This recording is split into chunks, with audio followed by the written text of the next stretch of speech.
Giant TCR Advance, which I rode for the 2019 hill climb season, was without a doubt my favourite road product of 2019. It could be one of the last great rim brake bikes before every bike becomes discs.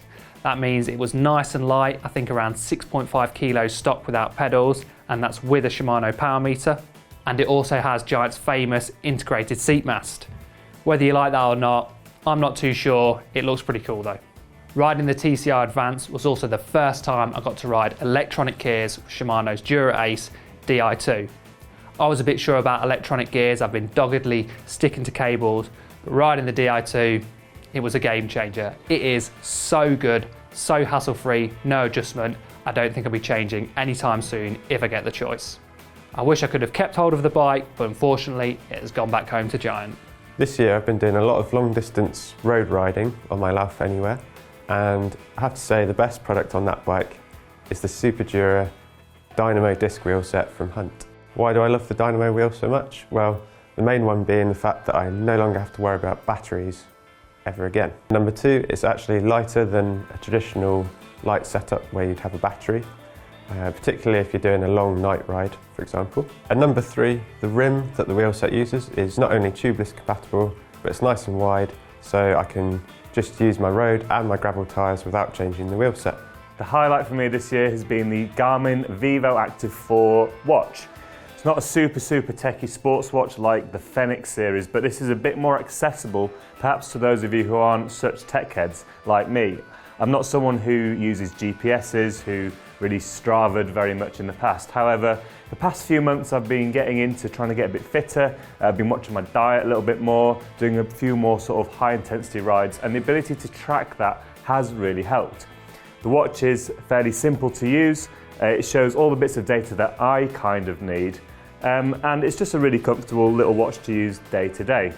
I don't want something super nerdy that I have to spend weeks and weeks learning how to get on with, and this took me about a day before I pretty much sussed it out. And at about £250, it's not super expensive, especially if you're going to compare it to those more techie models such as the Fenix. My favourite product of 2019 are my 36cm Control Tech Classic Bend handlebars. So the reason I wanted bars that were this narrow is that I've raced TTs quite a lot, and I understand that aerodynamics are really important if you want to ride fast. And buying handlebars that are narrower is one of the cheapest ways to reduce your frontal area. Track riders routinely use bars that are 33 centimetres wide, and I've even read stories of people using bars that are just 22 centimetres wide. So really 36 centimetres isn't all that narrow.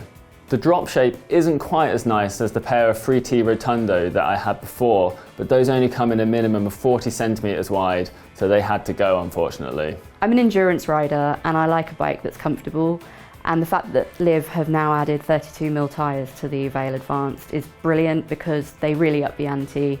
It was really comfortable. We were riding on all kinds of terrain, including cobbles and a little bit of gravel, and it just held up really well. Plus, it's just a stunning bike.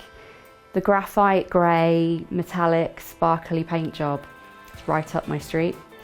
And to be able to ride it at the launch in Provence in the middle of the summer, it was the highlight of my year. My highlight of 2019 for the road was getting to build up a Trek Emonda ALR exactly how I wanted, with SRAM E-tap, 11-speed because the 12-speed hadn't come out when I got the group set, but still very nice, and an assortment of other components that reflected my prejudices. I think I built a lovely bike and I was very happy to ride that this year. The Emonda ALR proved once again that aluminium still has a place in the heart of the serious cyclist and that it is a worthy alternative to cheap carbon.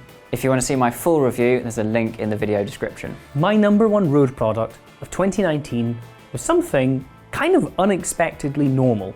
Road tubeless technology has come on leaps and bounds in recent years, but there's still a weirdly limited number of completely slick road tubeless tyres in kind of the 30mm up to 35mm size. And for my All-City Mr. Pink long-term test bike, I wanted a set of 30mm tubeless tyres to fit to this. And I eventually stumbled on the WTB Exposure 30. Now this tyre is available most importantly in a tan wall version, but throughout the year it has seriously impressed me with its performance, grip and durability. I've clocked up about 2,500 kilometres on these tyres. I have, touch wood, yet to puncture them set up in a tubeless arrangement, and their kind of overall ride quality, which is supple enough without being fragile, is a really perfect fit for the All-City, which is a bike I like to ride in wholly inappropriate circumstances. Like I said, I was pretty much driven to this tyre because I couldn't find anything else, but I've been pleasantly surprised, in fact delighted with the performance of this tyre, and I am certain it's going to be one of my favourites for many years to come.